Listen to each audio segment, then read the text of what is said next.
भगवती देवी की कृपा से मूर्ख उत्थित के महान पंडित सत्यव्रत ब्राह्मण बन जाने की कथा का आरंभ अनायास सारस्वत मंत्र के उच्चारण से भगवती की महती करता है। जनमेजय ने पूछा, यह द्विज श्रेष्ठ ब्राह्मण सत्यव्रत कौन है?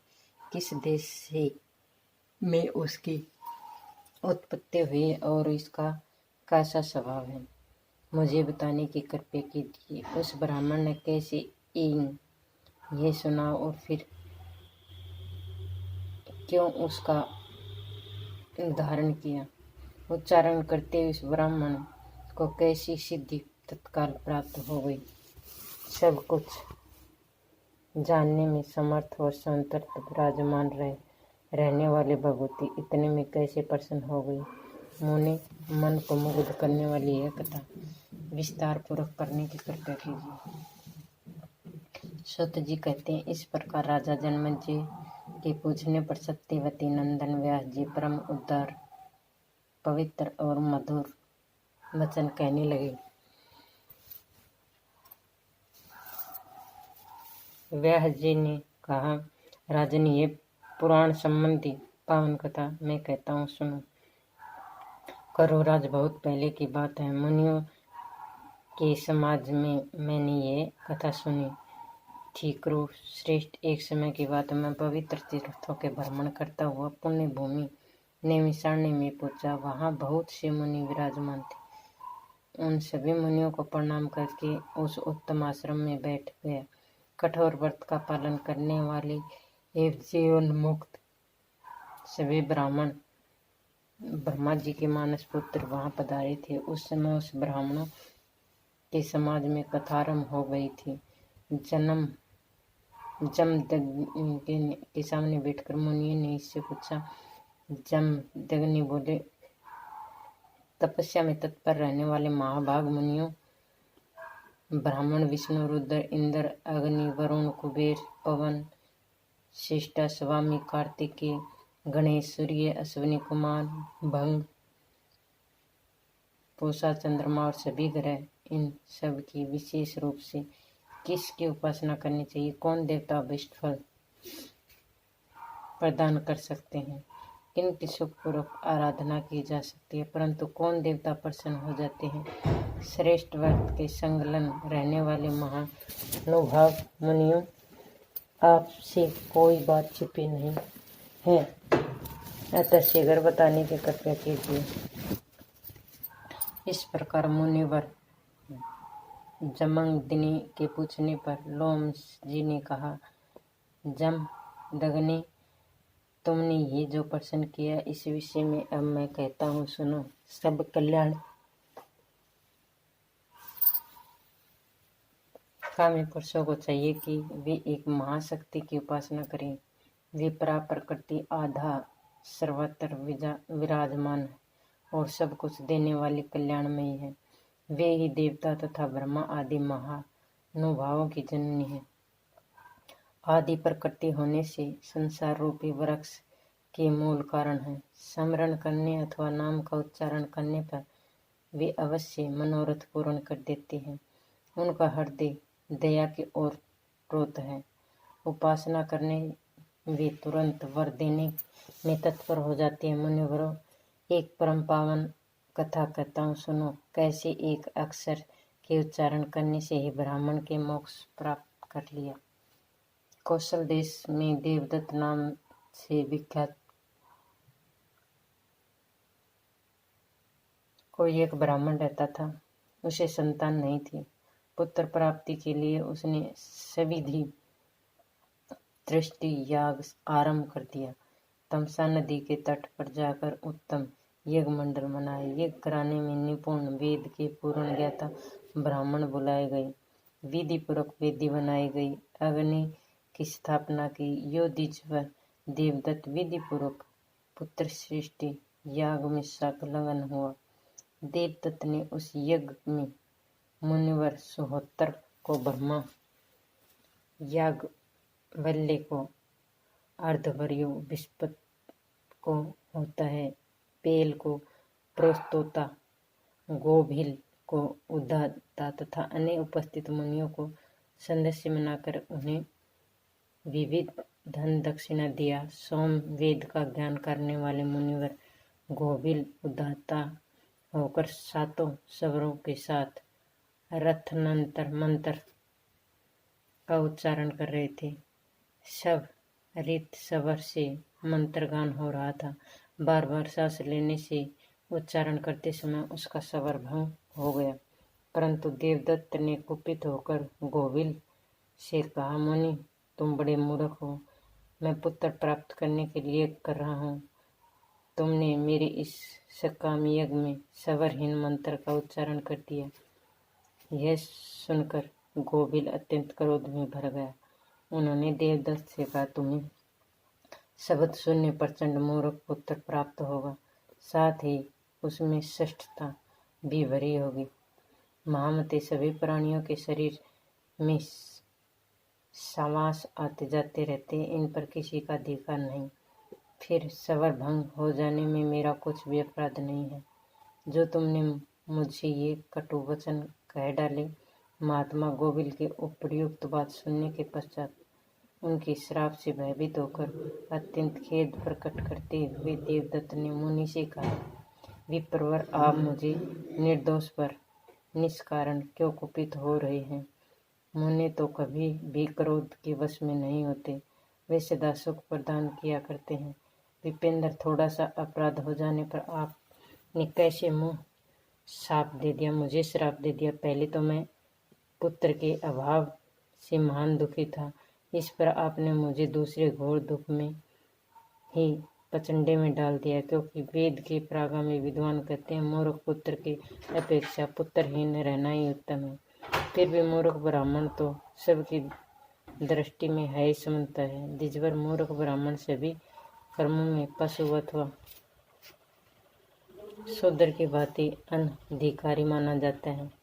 अब ऐसे मूर्ख पुत्र में कौन सा कार्य सिद्ध होगा? ऐसा शूद्र, वैसा ही मूर्ख ब्राह्मण, इसमें कुछ भी संदेह नहीं। मूर्ख ब्राह्मण न कहीं पूजा उसकी होती, न उसे दान मिलता है।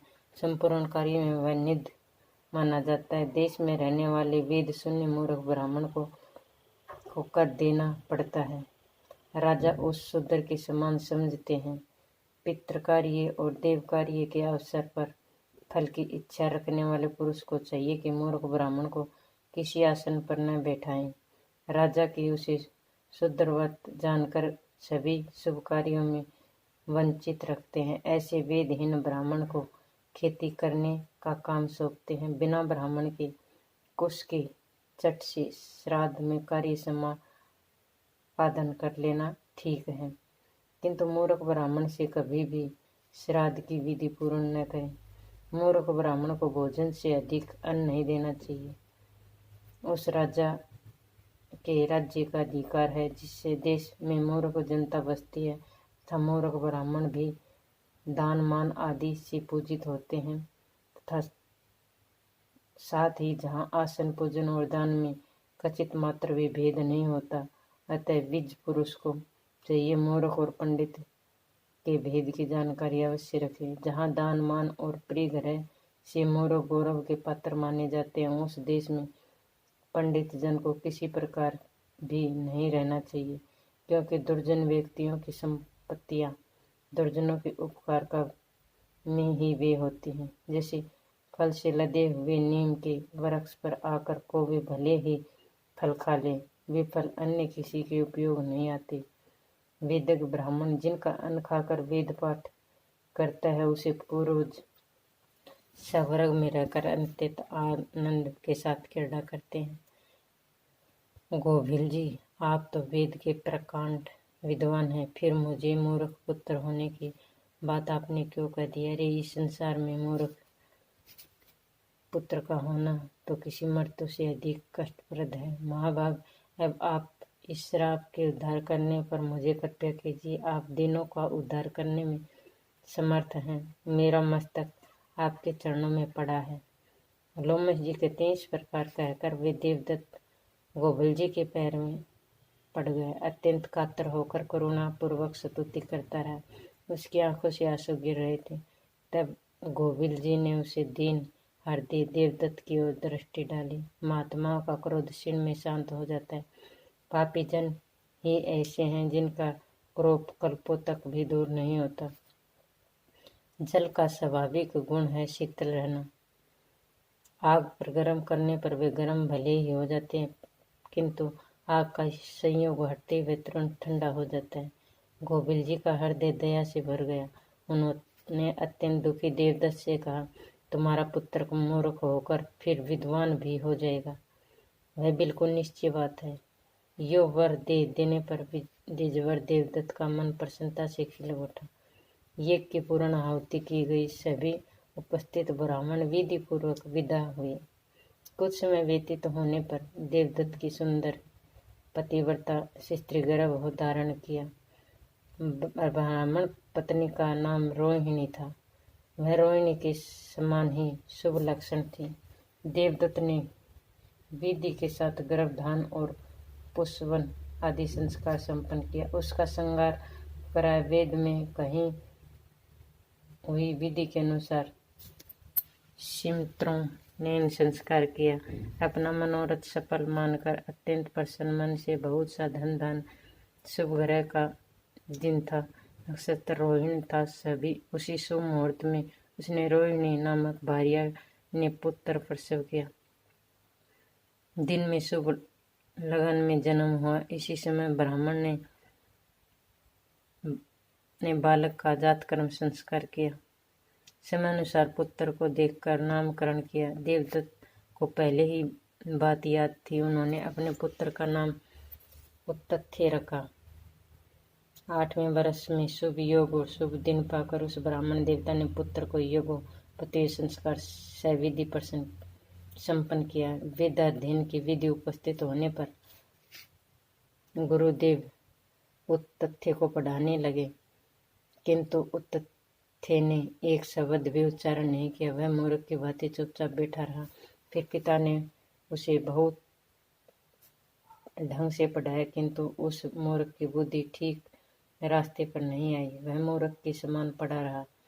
फिर तो पिता देवदत्त चिंता के समुद्र में डूबने लगा। 12 वर्षों उत्तथ्य पढ़ने का अभ्यास करता रहा। फिर भी संध्या वंदन करने में की विधि तक उसे मालूम न हो सकी। जगत में जितने ब्राह्मण तपस्वी और जन ये उन सब ने इसका बात का प्रचार हो गया कि उत्तथ्य मूर्ख है।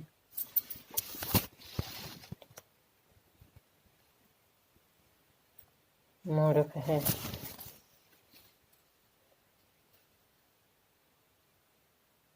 जहाँ कहीं भी वह वन में जाता, लोग उसे उपहास करते। माता पिता भी उसकी निंदा करने और उसे कोसते। जब सारी जनता पिता माता और वधु बंधु सभी उत्तथ्य की अत्यंत निंदा करने लगी, तब वह उस ब्राह्मण के मन में वैराग्य हो गया। वह वन में जाने लगा। पिता ने कहा, यदि यह अंधा या पंगु रहता तो ठीक था, किंतु मूर्ख पुत्र तो बिल्कुल व्यर्थ है। माता पिता की इन बातों को उबकर वह उत्तथ्य वन में चला गया। गंगा के तट पर एक पवित्र स्थान था। वही सुंदर कुटिया बनाकर वह जंगल में फल मूल खाकर जीवन व्यतीत करने लगा। वहां मन और इंद्रियों पर संयम रखते हुए वह रहने लगा। उत्तम नियम यह बना लिया, अब कभी मैं झूठ नहीं बोलूंगा। यो उस श्रम्य आश्रम ब्रह्मचार्य पूर्वक उसका समय व्यतीत होने लगा। लोमस कहते हैं, यह ब्राह्मण उत्तथ्य ने वेदाध्ययन जानता था और न जब ही देवताओं का ध्यान और आराधना कैसे होता है उसे कुछ पता भी नहीं था। आसन प्राणायाम प्रत्याहार और भूत शुद्धि करने की विधि से वह बिल्कुल अपरिचित था। कलंक मंत्र पढ़ने और गायत्री जप करने में सर्वदा अनभिज्ञ था। सोच जाने की, स्नान करने की और आचमन की विधि भी उसे मालूम न थी। भोजन के समय प्राण यज्ञों उत्तर करके विश्व देव बलि एवं अतिथि बलि देने तथा संध्या के अवसर पर समिधा लाकर हवन करने के नियम का ज्ञान भी उसे नहीं था। बस वह उतथ्य ब्राह्मण प्रातःकाल उठता, यथा कचित दत्तवन करके बिना कुछ मंत्र बोले ही शूद्र की भांति गंगा में स्नान कर लेता।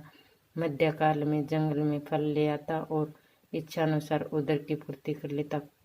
कौन फल खाने के योग्य है और कौन नहीं, इसका उसे कुछ पता नहीं था। वह सत्य बोलता, उसके मुख में कभी भी मिथ्या शब्द नहीं था। इससे वहां की जनता ने उस ब्राह्मण का नाम सत्यव्रत रख दिया। वह न कभी किसी का हित करता, न अनुचित कर्म में उसकी प्रवृत्ति होती। सुख में अपनी कुटी में ही सो जाता था। भय उसके पास भी फटकने नहीं पाते।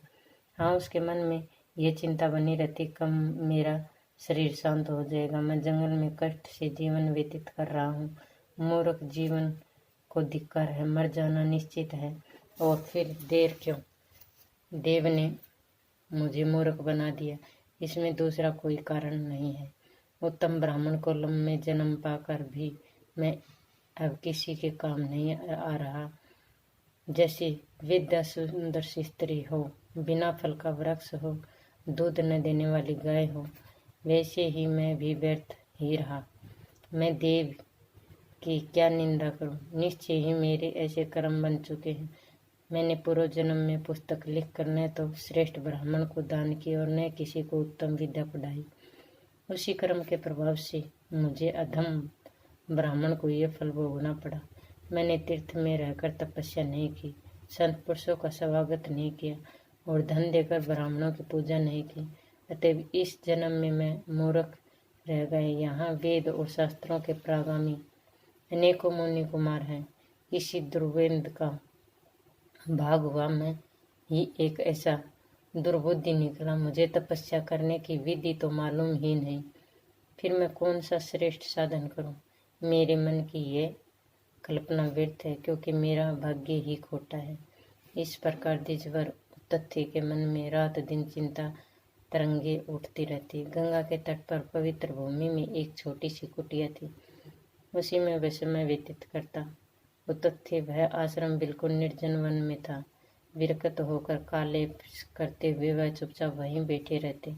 ये उसे पुण्य शिला गंगा के तट पर 14 वर्ष व्यतीत हो गए। न कोई आराधना, न जप, न किसी मंत्र की जानकारी प्राप्त थी। उस वन में रहकर उतथ्य केवल समय ही व्यतीत किया करते, पर उतथ्य मुनि सत्य बोलने का व्रत पालन करते थे। ये वह सब लोग जानते थे। सारी जनता में उनका यश फैल गया कि ये सत्य व्रत है।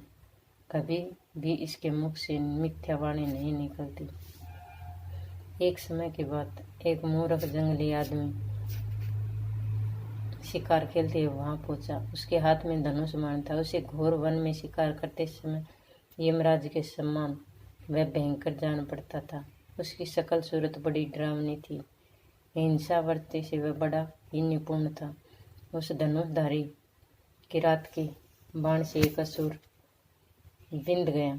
अत्यंत भयभीत होकर भागता हुआ वह सुअर बड़ी शीघ्रता से उतथ्य मुनि के पास पहुंचा। जब आश्रम के पास आया तब वह सुअर शरीर पर थरथर काँप रहा था। उसके देश रुधिर से लथपथ हो गए थे।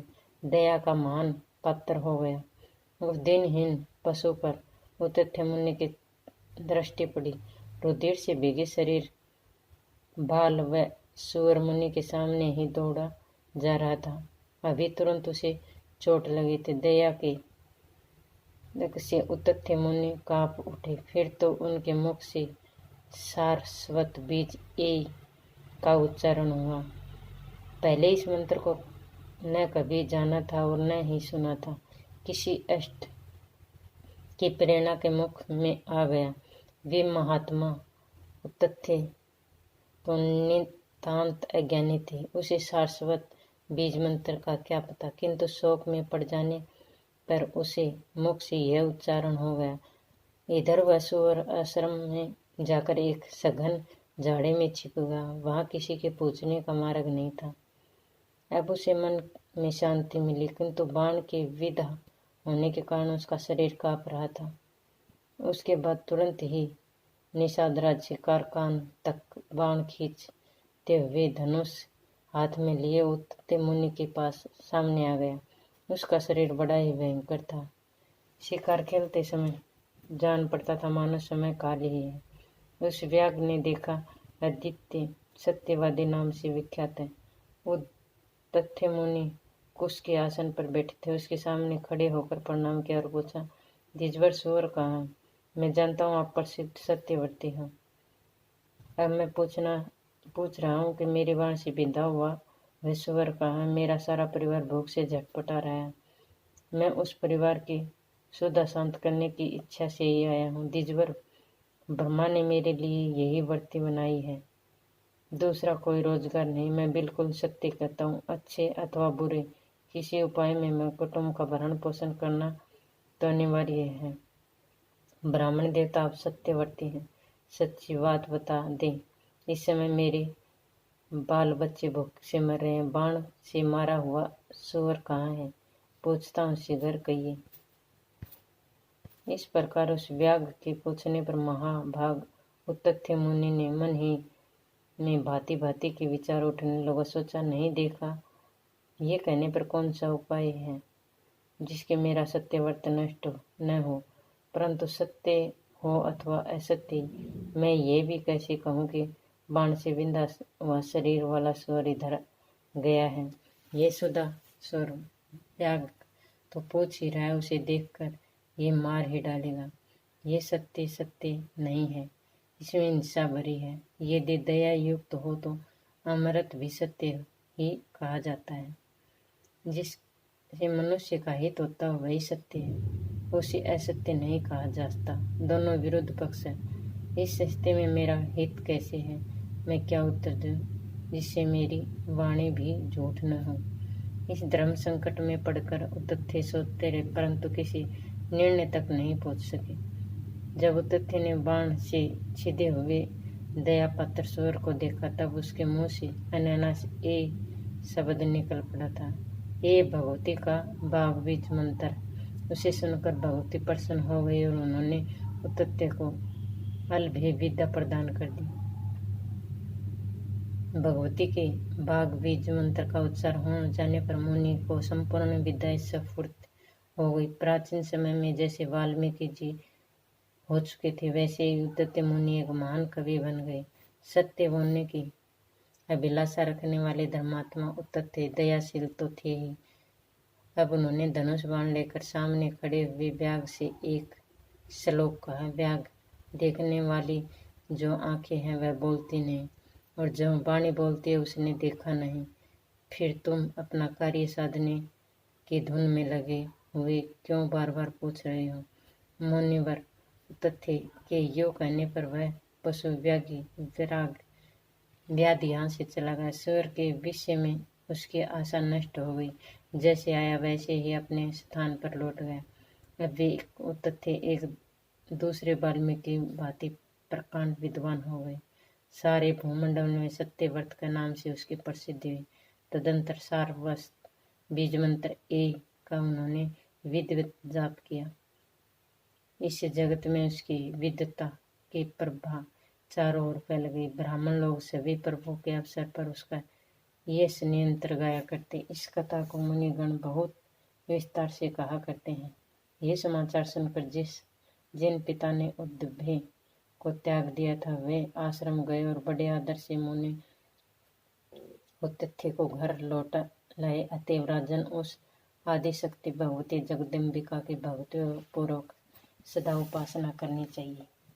वे पराशक्ति ही सारे जगत के कारण है। महाराज, इसलिए तुम वेद के कथित विधि के अनुसार उस भक्ति का यज्ञ आरंभ करो। निश्चय ही वह यज्ञ सभी संपूर्ण मनोरथ पूर्ण कर दे। ये बात पहले कही जा चुकी है। भक्ति पूर्वक स्मरण, पूजन, ध्यान, नामोच्चारण एवं सत्वन करने पर भगवती अभिलेष प्रयोजन को सिद्ध कर देती। इसी के लोग उन्हें कामदा कहते हैं। राजन, रोगी, दीन, सुधातु, निर्धन, मूर्ख, वैरियों से पीड़ित, गुलामी करने वाला, नीच, अंगहीन, पागल, भोजन से कभी भी तृप्त न होने वाला, सदा भोग में ही रचे पचे, इंद्रियों के गुलाम अधिक लालची, सामर्थ्यहीन और रोगग्रस्त मनुष्य को देखकर पीड़ित सर्वदा अनुमान कर ले इन लोगों में भगवती की उपासना नहीं की है। साथ ही जो संपत्तिशाली हैं, पुत्र पौत्रों से संपन्न है, शरीर से हष्टपुष्ट है, सभी भोगों से युक्त है, वेदवादी, राज्य लक्ष्मी से सुशोभित हैं, शूरवीर हैं, अपने भाई बंधुओं से भरे पूरे हैं, सारे शुभ लक्षणों से युक्त हैं, उन पुरुषों को देखकर पंडित जन अनुमान कर ले कि इन लोगों ने संपूर्ण मनोरथ सफल करने वाली कल्याणमयी भगवती की आराधना की है। योग, व्यतिरेक और अन्य दोनों प्रकार के विचार कर लेने चाहिए। इस जगत में सुखियों को देखकर निश्चय कर लेना चाहिए। निश्चय इन्होंने जगदम्बिका नियंत्र उपासना की है, इसलिए वे सुखी हैं। व्यास जी कहते हैं, नारद ने मिसारण्य क्षेत्र में मुनि मंडल की बैठी थी। उस समय लोमश जी के मुख से भगवती का यह उत्तम मातम मैंने सुना। राजेंद्र, तुम भी इस बलिवतार विचार करके परम भक्ति और परम के साथ भगवती के निरंतर आराधना में संलग्न हो जाओ।